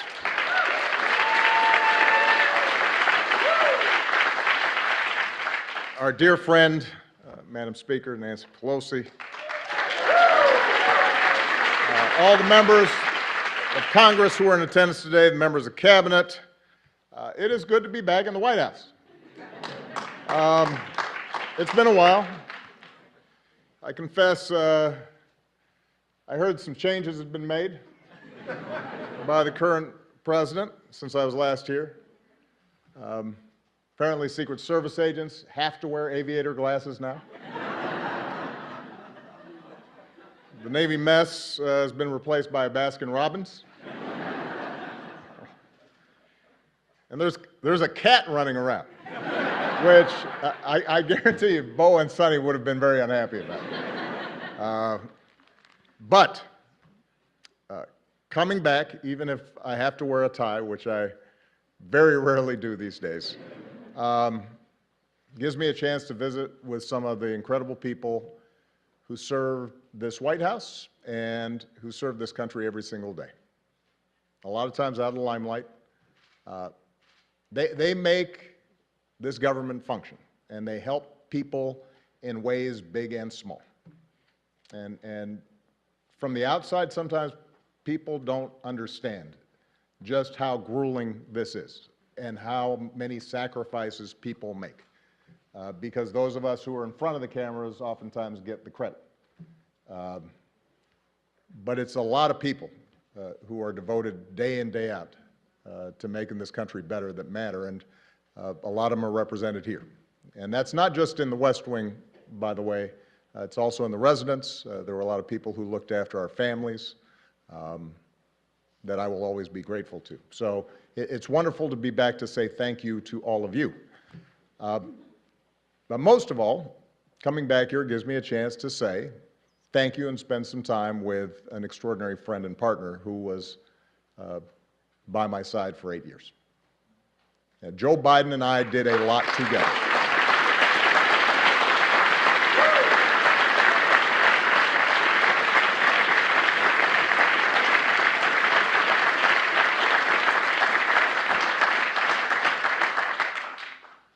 We helped save the global economy, made record investments in clean energy. We put guardrails on our financial system. We helped turn the auto industry around, repealed Don't Ask, Don't Tell. But nothing made me prouder than providing better health care and more protections to millions of people across this country.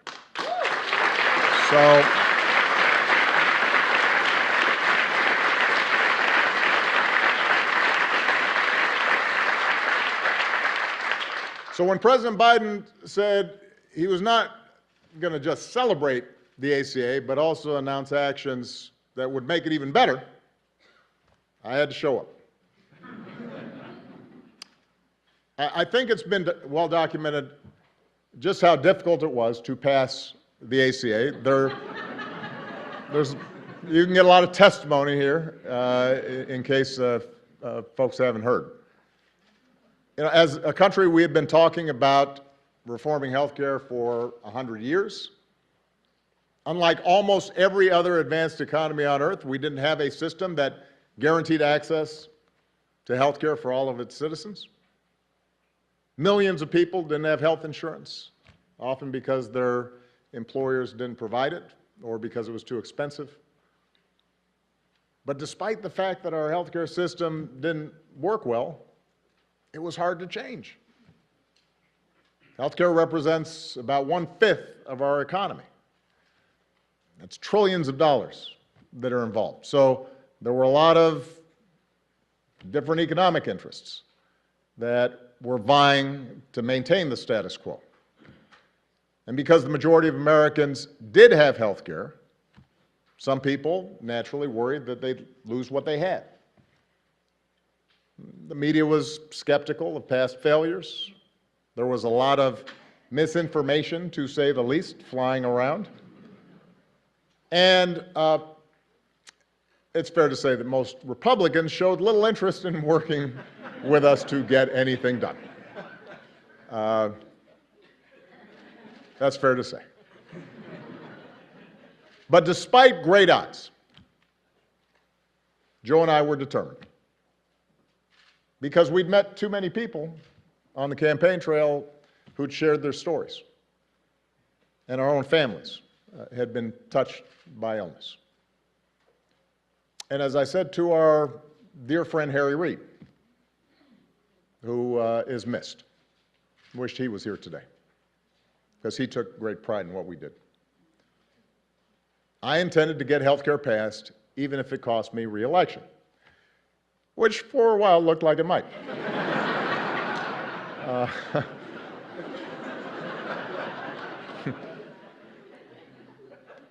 But for all of us, for Joe, for Harry, for Nancy Pelosi, for others, the ACA was an example of why you run for office in the first place, why all of you sign up for doing jobs that pay you less than you could make someplace else, why you're away from home sometimes and you miss some soccer practices or some dance recitals.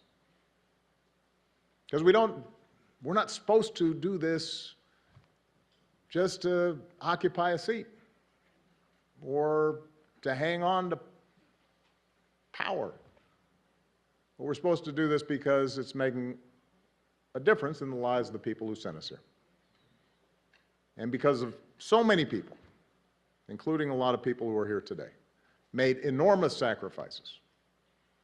Because members of Congress took courageous votes, including some who knew that their vote would likely cost them their seat.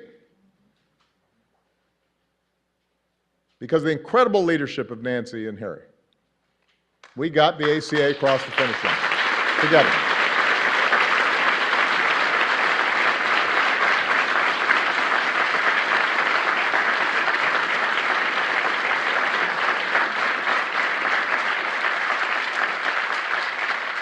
And the night we passed the ACA, I've said it before, it was a high point of my time here because it reminded me and it reminded us of what is possible. But, of course, our work was not finished. Republicans tried to repeal what we had done again and again and again. And they filed lawsuits that went all the way to the Supreme Court 3 times. I see Don Marilla here, who had to defend a couple of them.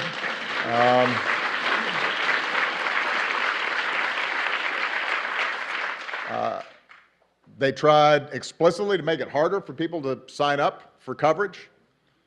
And let's face it, it didn't help that when we first rolled out the ACA, the website didn't work. That was not one of my happiest moments.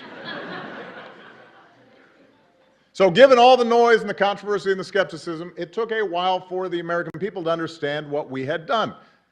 But lo and behold, a little later than I'd expected, a lot of folks, including many who had initially opposed health care reform, came around. And today, the ACA hasn't just survived, it's pretty darn popular. And the reason is because it's done what it was supposed to do. It's made a difference. First 20 million, and now 30 million people have gotten covered thanks to the ACA.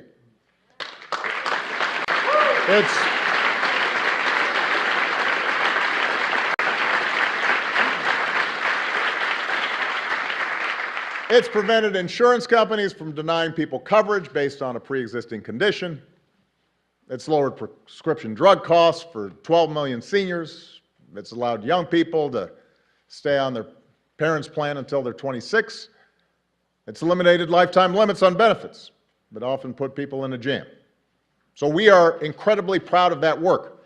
But the reason we're here today is because President Biden, Vice President Harris, everybody who's worked on this thing understood from the start that the ACA wasn't perfect.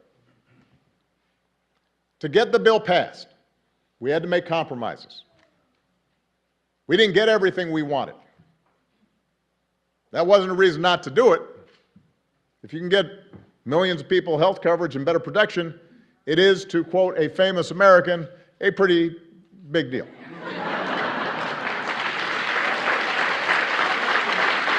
That's what it is.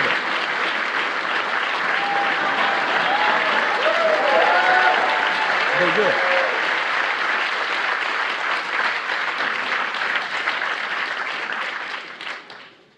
But there were gaps to be filled. Even today, some patients still pay too much for their prescriptions. Some poor Americans are still falling through the cracks. In some cases, healthcare subsidies aren't where we want them to be, which means that some working families are still having trouble paying for their coverage. Here's the thing, that's not unusual when we make major progress in this country. The original Social Security Act left out entire categories of people, like domestic workers and farm workers. That had to be changed. In the beginning, Medicare didn't provide all the benefits that it does today. That had to be changed.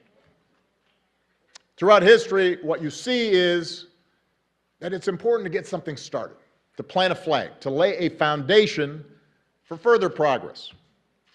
The analogy I've used about the ACA before is that in the same way that was true for early forms of Social Security and Medicare, it was a starter home. It secured the principle of universal health care, provided help immediately to families, but it required us to continually build on it and make it better. And President Biden understands that, and that's what he's done since the day he took office. As part of the American Rescue Plan, he lowered the cost of health care even further for millions of people. He made signing up easier. made outreach to those who didn't know they could get covered, make sure that they knew, made that a priority. And as a result of these actions, he helped a record 14.5 million Americans get covered during the most recent enrollment period.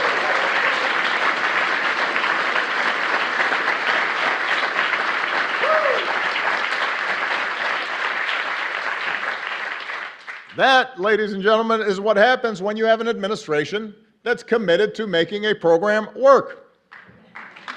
And today, the Biden-Harris administration is going even further by moving to fix a glitch in the regulations that will lower premiums for nearly 1 million people who need it and allow 200,000 more uninsured Americans get access to coverage. I'm a private citizen now, but I still take more than a passing interest in the course of our democracy. But I'm outside the arena, and I know how discouraged people can get with Washington. Democrats, Republicans, Independents. Everybody feels frustrated sometimes about what takes place in this town. Progress feels way too slow sometimes. Victories are often incomplete. And in a country as big and as diverse as ours, consensus never comes easily. But what the Affordable Care Act shows is that you are driven by the core idea that together we can improve the lives of this generation and the next. And if you're persistent, if you stay with it and are willing to work through the obstacles and the criticism and continually improve where you fall short, you can make America better. You can have an impact on millions of lives. You can help make sure folks don't have to lose their homes when they get sick, that they don't have to worry whether a loved one is going to get the treatment they need. President Joe Biden understands that. He has dedicated his life to the proposition that there's something worthy about public service and that the reason to run for office is for days like today. So I could not be more honored to be here with him as he writes the next chapter in our story of progress. I'm grateful for all the people who've been involved in continuing to make the ACA everything it can be, and it is now my great privilege to introduce the 46th President of the United States, Joe Biden.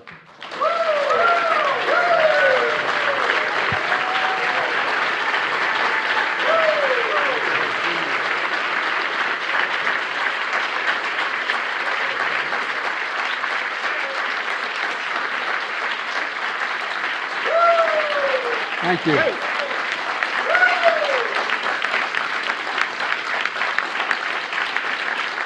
Thank you, thank you, thank you. Please, thank you. Thank you.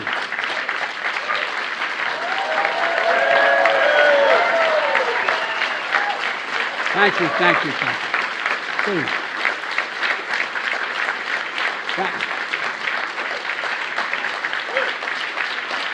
Please. Thank you.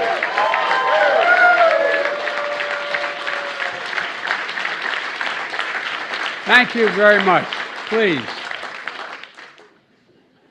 My name is Joe Biden. I'm Barack Obama's vice president. And I'm Jill Biden's husband. By the way, the only reason Jill's not here today, she's working. She's teaching. And so I just want you to know that's why she's not here. Good afternoon, everyone. Mr. President, welcome back to the White House, man. Feels like the good old days. Being here with you brings back so many good memories. We just had lunch together and we weren't sure who was supposed to sit where. Look, it's fitting that the first time you return to the White House is to celebrate a law that's transforming millions of lives because of you. And I say because of you. We had a lot of help, the staff, and I helped a little bit, but it's because of you. A law that shows hope leads to change. And you did that. You did it. Let's be honest. The Affordable Care Act has been called a lot of things, but Obamacare is the most fitting. Obamacare. True.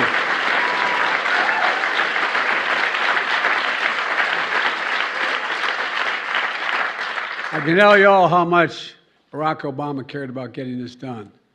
Throughout the countless hours of negotiations and the relentless political attacks, he never, ever, ever gave up. And I guarantee you that. If I had time, I could tell you all the times when he'd say, should we compromise, should we do?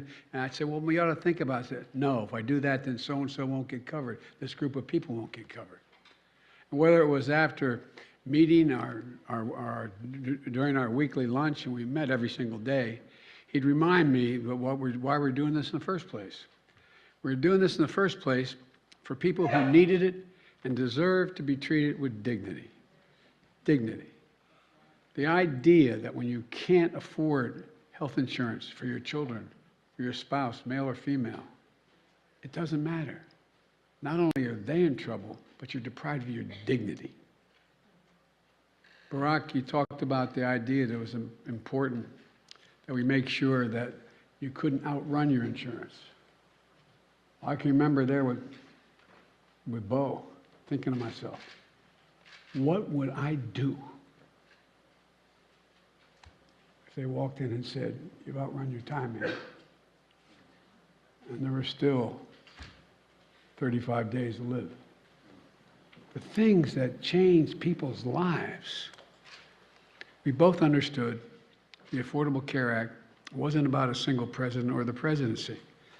It was about the countless Americans lying in bed at night, staring at the ceiling, wondering, my God, what if I get really sick? What am I going to do? What am my family going to do? Will I lose the house? Discussions we had in my house with my dad when he lost his health insurance. Who's going to pay for it? Who's going to take care of my family? You know, in America, healthcare, as we all three said, will have now said, healthcare should be a right, not a privilege. And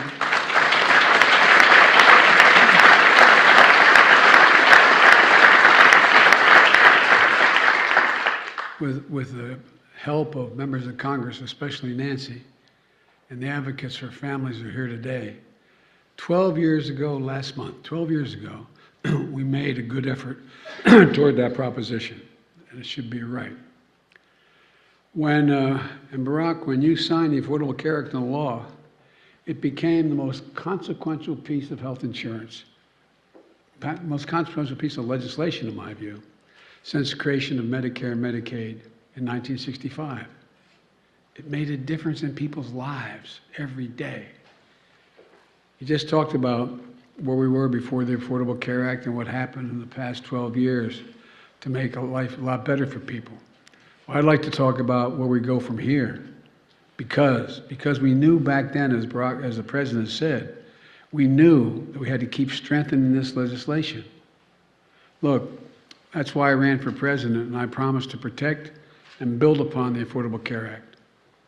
As soon as I entered office, that's exactly what Kamala and I did, and what our administration and the Democrats in Congress here today did. We passed the landmark American Rescue Plan, which not only helped us on COVID-19 get it under control and our economy back on track, it got millions more people insured under the Affordable Care Act.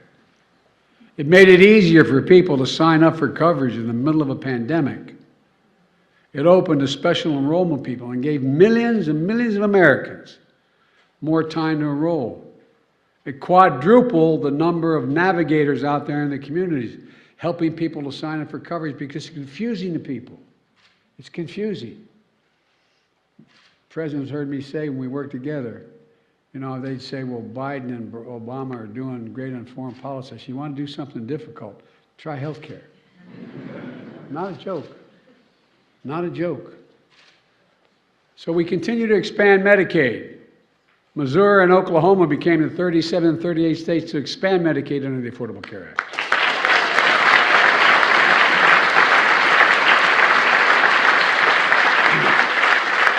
And as been mentioned, over 31 million people now have health insurance through the Affordable Care Act.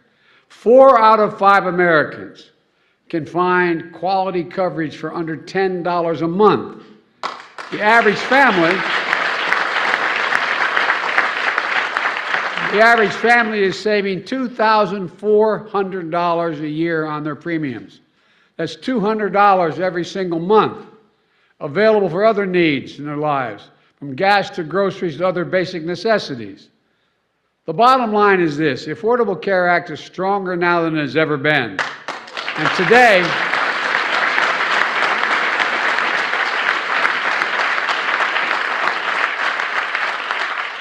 now I'm not even talking about what your former chief of staff is doing to make sure health care is available to all our veterans in the way he did. Yeah. And today, we're strengthened even further. In a moment, I'm going to sign an executive order building on one of those that I signed last year. It directs federal agencies to continue doing everything in their power to expand quality and affordable health care coverage, making it easier for people to enroll in and keep their coverage, helping people better understand their coverage options, and to be able to pick the best option for that family, taking steps to strengthen benefits, lower costs, and expand eligibility, protecting Americans from low-quality coverage that can lead to a mountain of medical debt. And folks, and separately, it's time to fix what we refer to as the family glitch.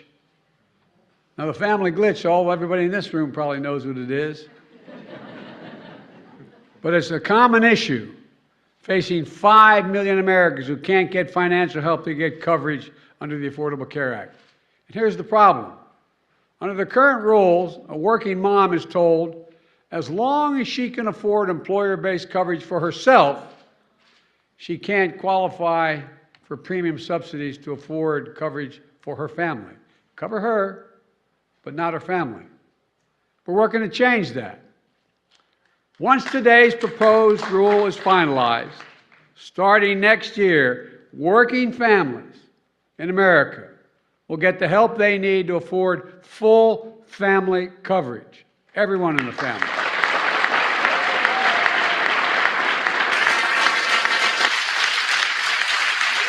All right. So that's what took place at the White House today. All right. And you can see some more of this here. All right. So that's what took place at the White House today. You can check that out at whitehouse.gov, also on C-SPAN. Okay, so that is good news. And you have 5 million people nationwide who are affected by the family glitch. Okay, African-American business owners, post the name of your business here on the thread of the broadcast. We'll let you know how you can advertise with the African History Network. Our current promotion is buy 1 month, get 2 months free. We have a few ad spaces still available. Okay, so email us at AHNshow@AfricanHistoryNetwork.com, AHNshow@AfricanHistoryNetwork.com, and we'll let you know how you can advertise with the African History Network. And it will also have some information on our website, AfricanHistoryNetwork.com as well. Let me pull that up here. Okay, we have it right on the homepage of our website also. Okay. So current promotion, buy 1 month, get 2 months free. We can get you up and running,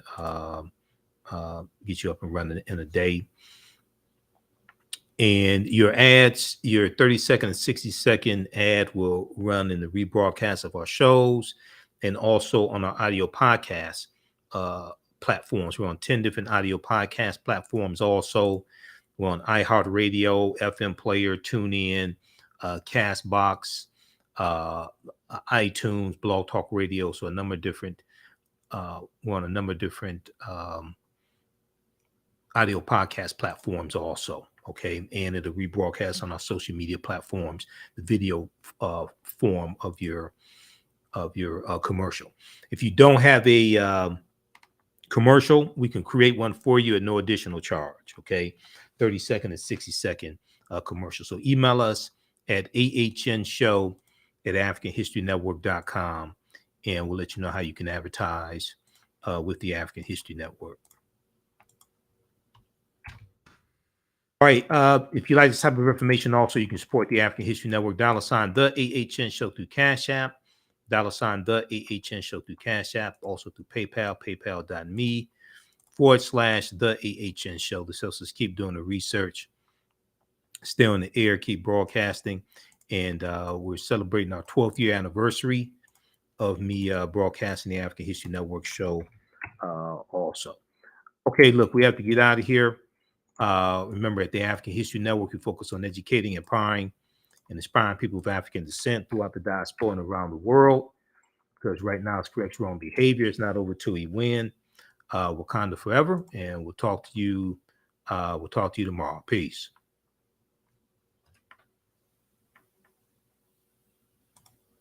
Health and well-being have long been a taboo subject in the so-called African American community. So I enlisted the help of mental health experts, thought leaders, and activists to help kill the ghost of Willie Lynch and heal from post-traumatic slave syndrome. We experience trauma a lot of times on a subconscious level. So sometimes something happens to us and we know that it's traumatizing, but we don't really recognize the extent of the trauma. Soul in Motion, celebrating 38 years in the arts. This energetic ensemble of dancers and drummers was started by percussionist Michael Friend and is led by choreographer Associate Director Pam Lassiter.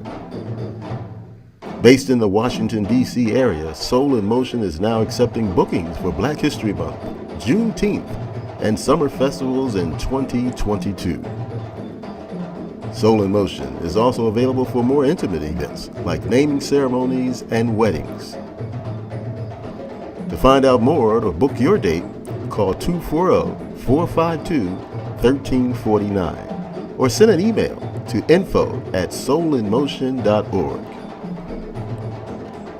Be sure to check us out on Facebook, Instagram, and YouTube. Soul in Motion, celebrating our history, our culture, our future. Soul in Motion. Theater, African dance, and drumming since 1984.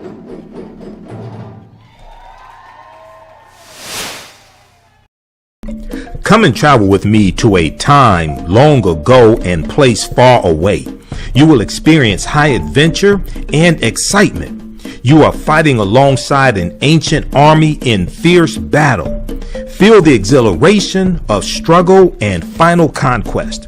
My name is Maninkore, and I am both a prince and a priest in one of the most advanced civilizations humans have ever produced. I want you to ride with me in my chariot as I slay the barbarians who have come to invade my land. I invite you to sit at the conference table with the great Pharaoh Taharka and his ministers as they plan intrigue and use subterfuge to outmaneuver and defeat the enemy. Come back with me to the land of your ancestors, to the beautiful land of Kemet. So open the pages of this book and begin the adventure. Find out what happens in the book Maninkore Battles the Assyrians in the Nile Valley from author Makari Jones. Get your copy today at Amazon.com.